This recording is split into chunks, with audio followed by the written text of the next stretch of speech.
Good morning, dear students.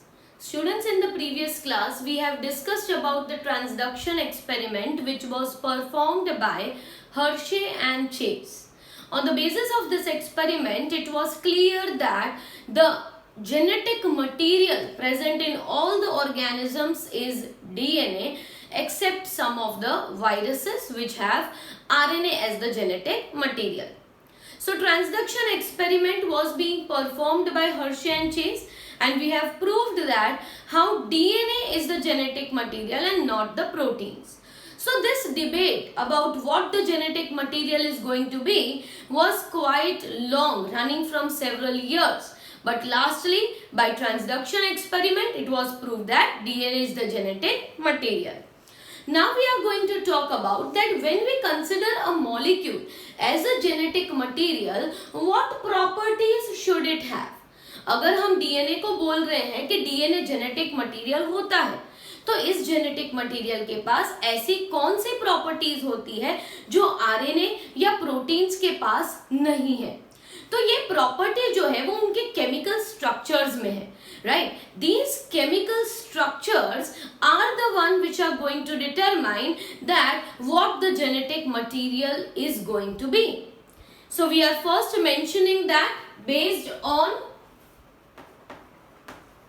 based on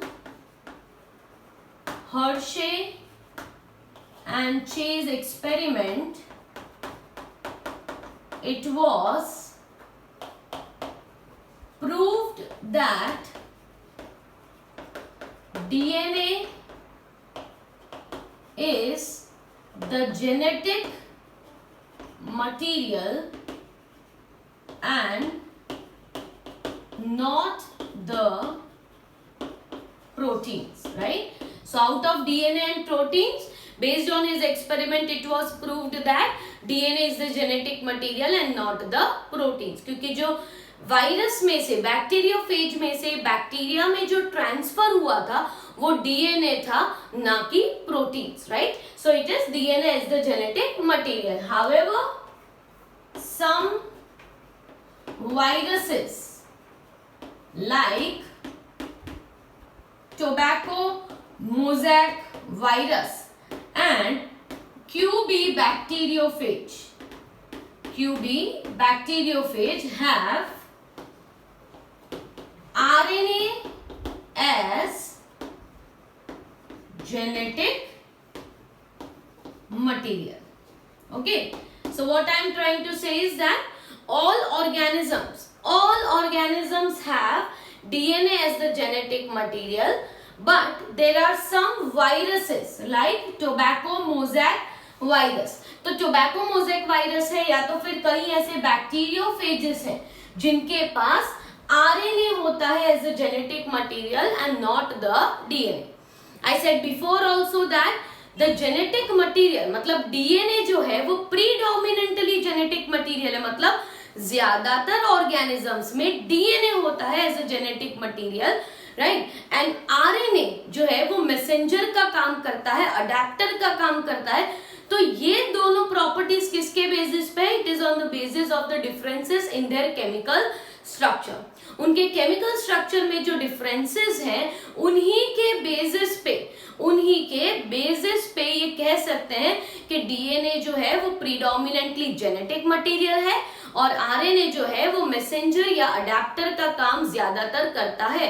it doesn't say कि RNA genetic material नहीं है, पर प्रीडोमिनेंट मतलब ज्यादातर ऑर्गेनिजम्स में डीएनए होता है एज अ जेनेटिक मटेरियल. तो जब हमने जेनेटिक मटेरियल की बात की है तो let us discuss about that what properties a genetic material should have.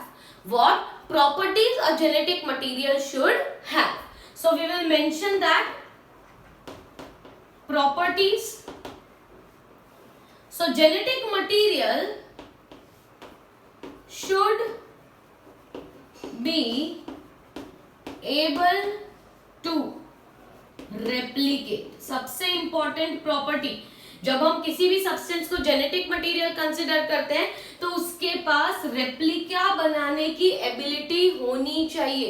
It should make it's replica, मतलब खुद की एक कॉपी सिंथेसाइज कर सके, ऐसा वो सफिशिएंट होना चाहिए, right? Second property, it should be chemically and structurally stable.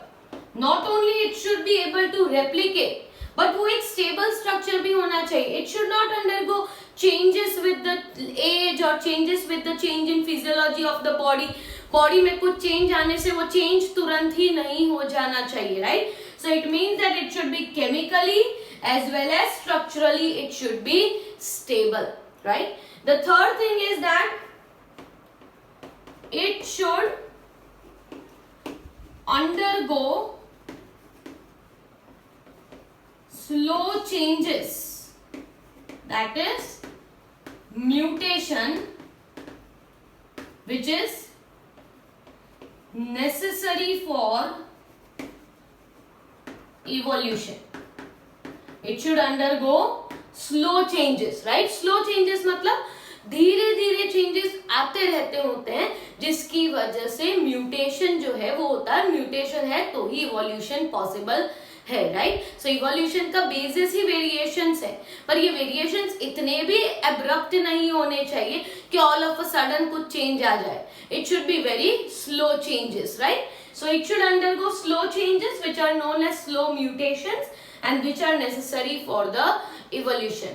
तो जो properties है उसका मतलब यहाँ पे it should able to replicate, it should be chemically and structurally stable, it should undergo very slow changes, that is mutation necessary for evolution, and lastly it should express itself in terms of Mendelian characters. It should be able to express itself in the terms of Mendelian characters. मतलब खुद को express कर पाना चाहिए. Express किस form में? Proteins में, क्योंकि डीएनए से बनता है आरएनए, आरएनए से बनता है प्रोटीन्स. तो it should be able to, जैसे कि हमारी आईज का कलर है, that is an expression of a gene, right? हमारा जो स्किन का कलर है, that is expression of the gene. Imagine if it does not express itself, all of us would have a white skin which would be referred as albino. तो gene खुद को express तो करना चाहिए, तो express करने की एबिलिटी भी होनी चाहिए, that is express itself in the terms of Mendelian characters.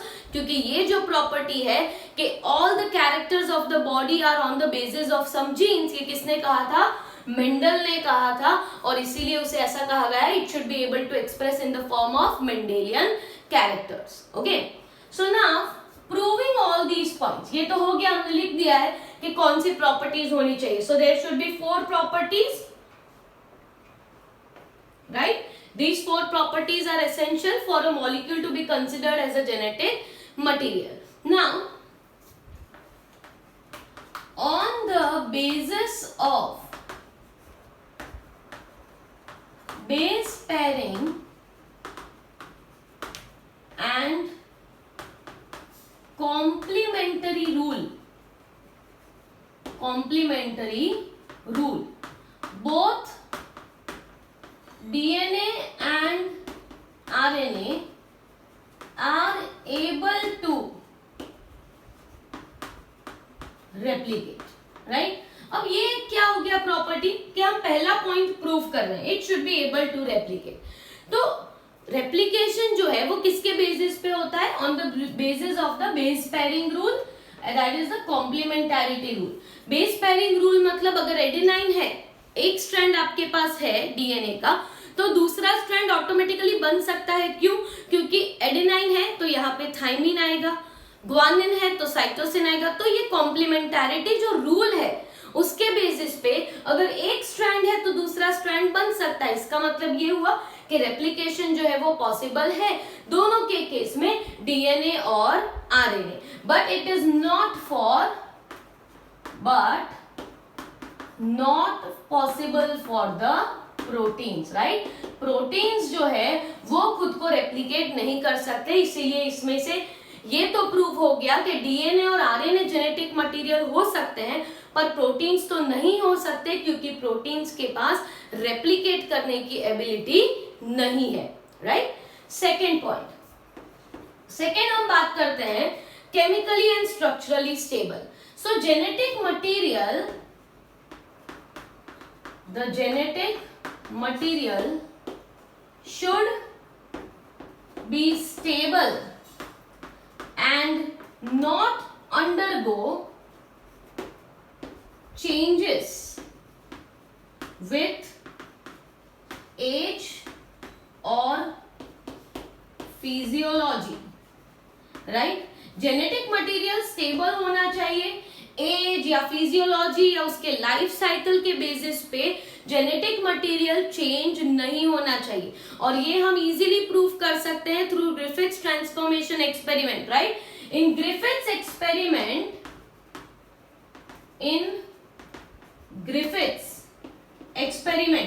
Griffiths के एक्सपेरिमेंट में क्या प्रूव हुआ था? That at high temperature bacteria gets killed, but the property of DNA does not change. क्यों? यहां पे क्या हुआ था? हाई टेम्परेचर पे डीएनए के दोनों स्ट्रैंड्स जो थे वो सेपरेट हो गए. But again, when the temperature was brought down, both the strands were again united. So that high temperature is a condition which could not alter the characteristic of the DNA, the property of the DNA, right? Temperature बढ़ गया तो actually DNA denature हो जाना चाहिए, पर DNA जो है वो डीनेचर मतलब दोनों स्ट्रैंड सेपरेट तो हुए, पर वापस नॉर्मल टेम्परेचर आने पे both the strands were united. Which shows that DNA जो है वो केमिकली स्ट्रक्चरली काफी स्टेबल है और इजीली डैमेज या डिस्ट्रॉय नहीं हो जाता. उसके ऑपोजिट में द सेकेंड पोजीशन पे जो हाइड्रोक्सिल ग्रुप है, किसमें? आरएनए में. सेकेंड पोजीशन पे क्या है? हाइड्रोक्सिल ग्रुप है आरएनए में, is more reactive. thus RNA is labile and easily degradable.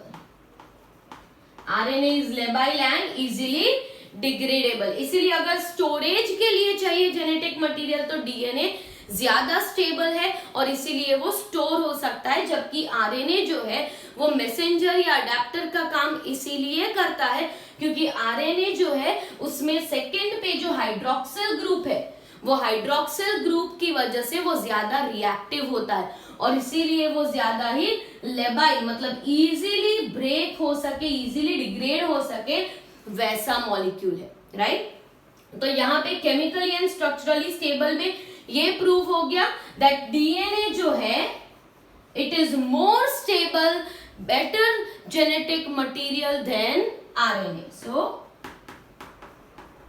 DNA is better genetic material than RNA.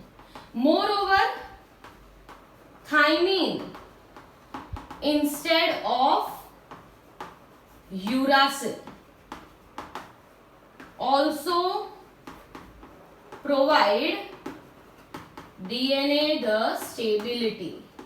Right, DNA की स्टेबिलिटी और एक सब्सटेंस की वजह से जहां पे थाइमीन होता है इंस्टेड ऑफ यूरासिल. आरएनए में यूरासिल होता है जबकि डीएनए में थाइमीन होता है और थाइमीन की वजह से डीएनए ज्यादा स्टेबल है. तो ये सारे पॉइंट्स क्या प्रूव करते हैं? That chemically and structurally stable कौन है? डीएनए है एंड लेस स्टेबल कौन है? आरएनए है. ठीक है, तो पहला point based on the complementarity rule ये प्रूव हो गया कि डीएनए और आरएनए दोनों रेप्लिकेट कर सकते हैं.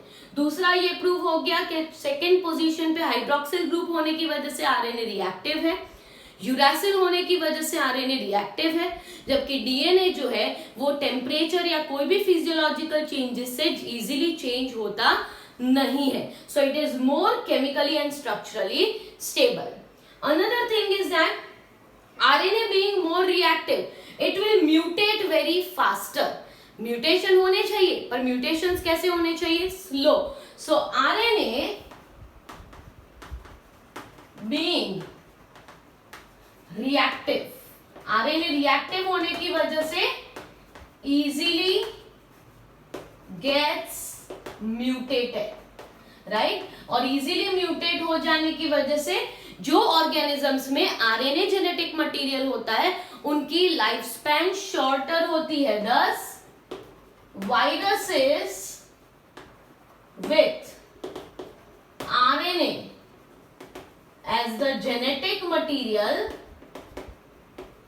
have shorter lifespan, right? Life span उनकी शॉर्टर इसीलिए होती है क्योंकि म्यूटेशन बहुत ही ज्यादा होते हैं। जितने फास्ट म्यूटेशंस होते हैं उतनी लाइफ स्पैन कम होती है, ठीक है। तो यहाँ पे आरएनए ज्यादा रिएक्टिव है as compare to DNA due to hydroxyl group, due to uracil. तो इसीलिए आरएनए जिनमें भी होगा, जिन भी ऑर्गेनिजम्स में आरएनए है जेनेटिक मटेरियल, वहां सब में लाइफ स्पैन जो है वो शॉर्टर है, ठीक है। Now another thing is that it should express itself in the terms of Mendelian characters. तो आरएनए जो है directly can synthesise the proteins, जबकि डीएनए जो है इट रिक्वायर्स